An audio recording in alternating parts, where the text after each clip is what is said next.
Part 1. Understanding the Problem. I recently spent a fun evening with a group of friends. Among them were Colleen and Ryan, a couple I've known for some time. They have a long-term marriage, close to 30 years. As we caught up with each other, I couldn't help but notice the energy between them. It came out in how they played different parts in the conversation. I'll set the stage, but you describe the bizarre encounter with a neighbor, or how they told jokes on each other. So he ignores the GPS and we lose an hour driving in circles. How they supported each other. Hey, tell them how you're the first woman to get promoted in that department. And how they looked at each other. It was a little as if those of us with them were part of their relationship, but also outside it as well. They had their own private club, though they were still connected to the rest of us.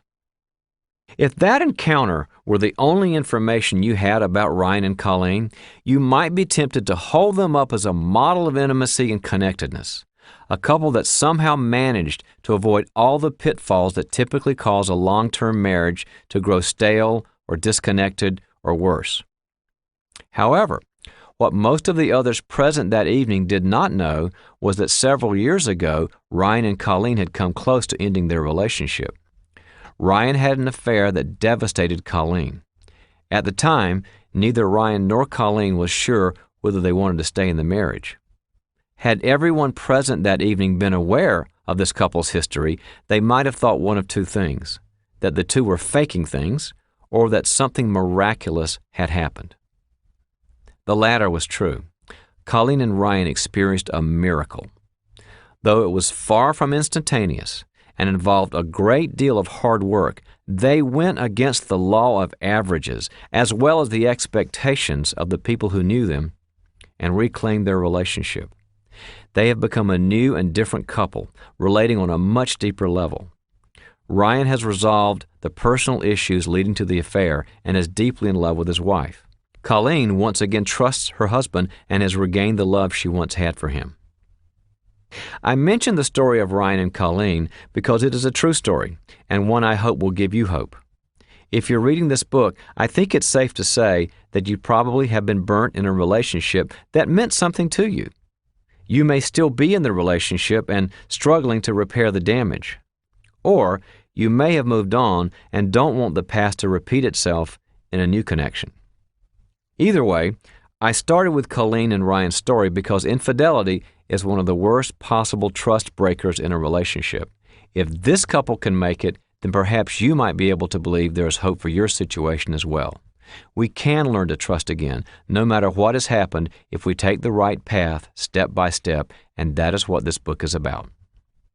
In Part 1, we look at how trust is broken in relationships in the first place, what happens to the person who is on the receiving end, and what happens to the relational connection.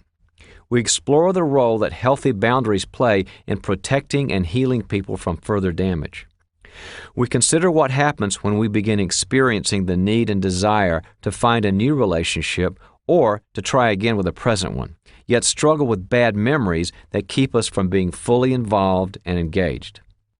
All of this sets the stage for the three remaining parts: how to know when you're ready, how to know when the other person is ready, and how to begin the process of taking risks toward intimacy. As you begin this path, it might help to remember that God is no stranger to the process of repairing damaged relationships. His trust has been broken many times by those He loves. Yet He continues to take risks and experience the pain of reaching out when things aren't going well. God's own principles for restoring relationships provide the truth and guidance you need to help you get past your pain and to re-experience the intimacy you were designed for. Chapter 1. The Draw to Relationship. You and I are drawn to seek out relationships with others. We have an internal drive that propels us toward others. In fact, we have lots of other drives as well. We go online when we are information-driven. We walk to the kitchen when we are hunger-driven. We go shopping when we are clothing-driven. And we talk to people when we are relationship-driven. This isn't really an option. We are simply designed this way by God. Our draw to relationship can be for companionship, business, love, or romance. The draw is strong and compelling, but it is not always well-informed or healthy or full of good judgment, and so we often make bad choices, or we don't handle our relationships the way we should. We seek people out, not expecting to have to set boundaries. Then, after a relational struggle and some time in figuring out what has happened, we again seek people out, we hope in a wiser way. It is important to understand how completely drawn we are to finding others. The problem of moving beyond boundaries begins by acknowledging a simple reality. We need to move beyond our self-protection because we are inevitably and permanently drawn to connect with others. No one enters a relationship expecting a disaster. We don't anticipate things to run off the rails. We start off with hope, a desire for something good.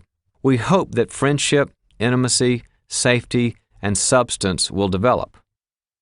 We hope that over time the relationship will deepen and enrich our lives and perhaps lead to further commitment.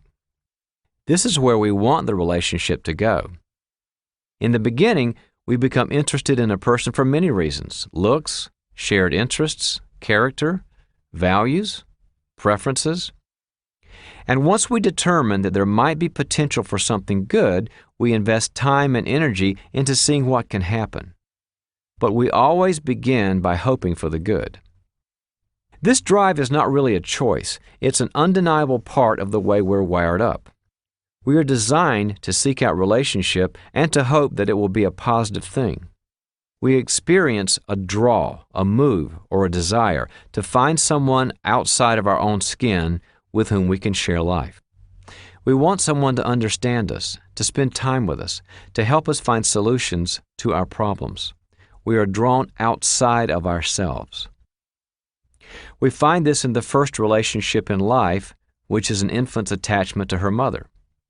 As soon as she emerges from the womb, she immediately searches for a presence to make her safe, protect her, and give her some semblance of predictability in the chaos of her first few minutes of life. It is an innate and instinctual act. God created this draw toward relationship. The draw is toward Himself, and we are told to look for His presence. Seek the Lord while He may be found, Isaiah 55:6. It is in relationship with God that we find ultimate connection and meaning. And by God's design, the draw is also toward others. Two are better than one, Ecclesiastes 4:9. We are at our best when we are connected deeply to God and to the people who matter most. That, along with a meaningful purpose and task, creates the best life possible. Human connectedness provides a host of benefits for us. People who have healthy relationships live longer, have fewer health issues, and suffer fewer psychological disorders, to name a few areas. Relationships are simply the fuel for life, and they help power our activities and inner worlds in the directions they are to go. Isolation and destructive relationships, by contrast, are something to recover from, not something that benefits us.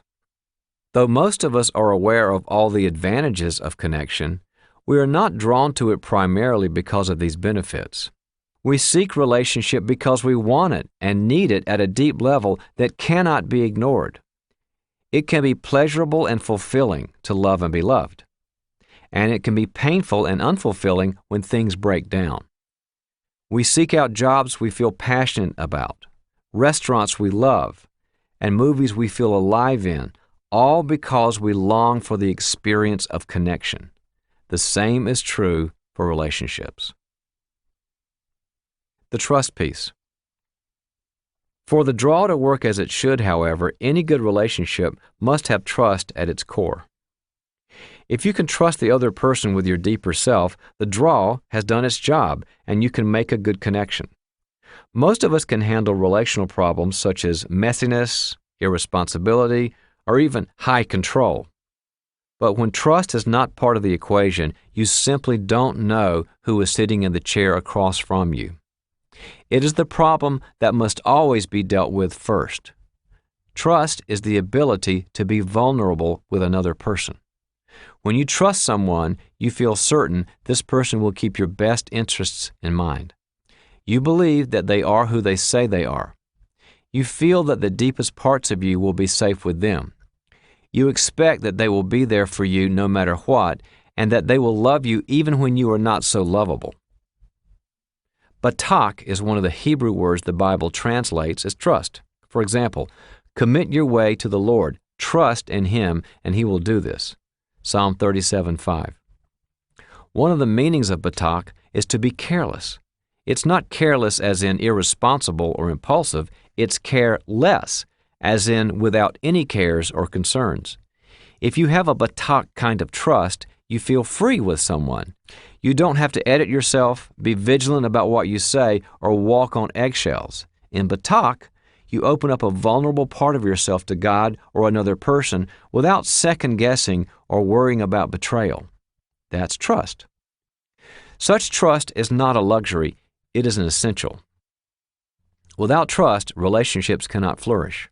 We all hope to find relationships in which we can rest in our trust that the other person is a safe person for us. I once worked with a salesperson named Trevor. He had the perfect personality for sales, extroverted, energetic, and funny. But Trevor wasn't trustworthy. If he said he would be at a meeting at 10 o'clock, he inevitably showed up at 10:20. If he called from his car and said he was 10 minutes away, it was 20. If he said he had made 15 calls that day, the phone records indicated it was 10. It was difficult to work with him on this. In exasperation, I finally said, "Trevor, I have to subtract 20% from everything you tell me in order to get an honest answer from you." In other words, though I wanted to trust him, I could not. My draw to him was diminished. Trust is the oil that keeps the relational machinery running smoothly. It is not a luxury. It is vital. The draw isn't the problem. We are. During my senior year in college, I encountered a double whammy. I had a girlfriend problem and a guy friend problem. The problems weren't related to each other except that I was the common denominator. My girlfriend and I were at different places in our commitment to the relationship, so we were upside down. And my guy friend and I were at odds because we had a third friend who was in trouble with his conduct at school, and we were deeply divided over how to help him. One of us wanted to support him without any truth-telling, and the other didn't. You get the picture. I was in some relational messes.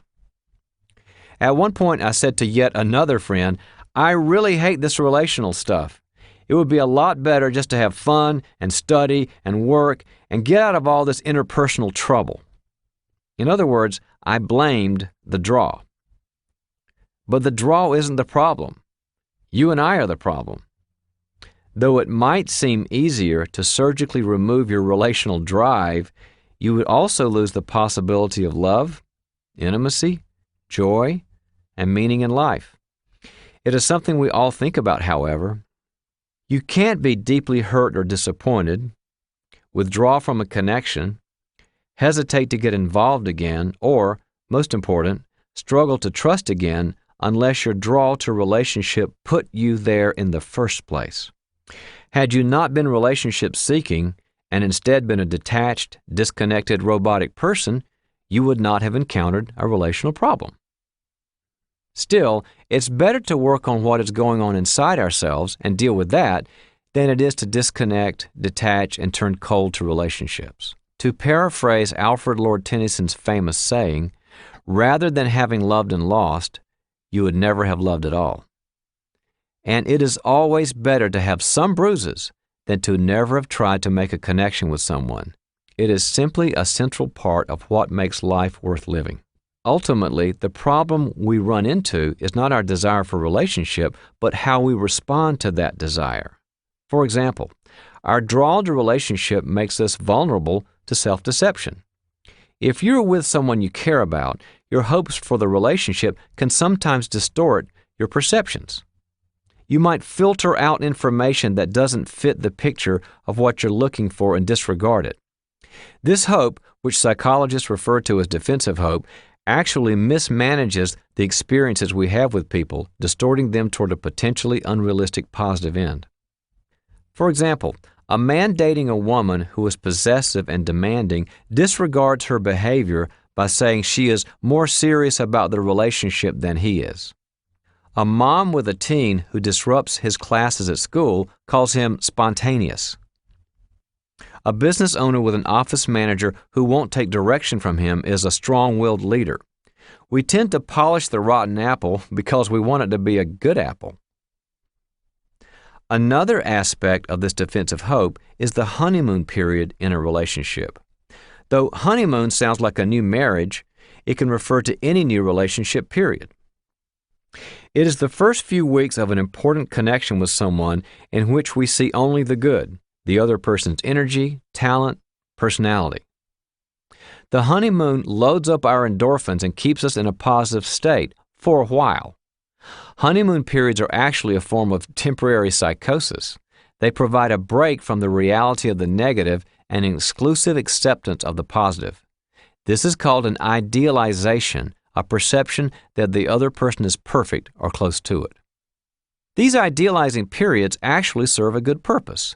They help us store up good experiences in relationships so we have something to fall back on when we eventually wake up to reality, the first fight, failure, or performance problem. By the time the glitches occur, there's enough equity in the connection to deal with them, to solve the issues, and reconnect with the other person.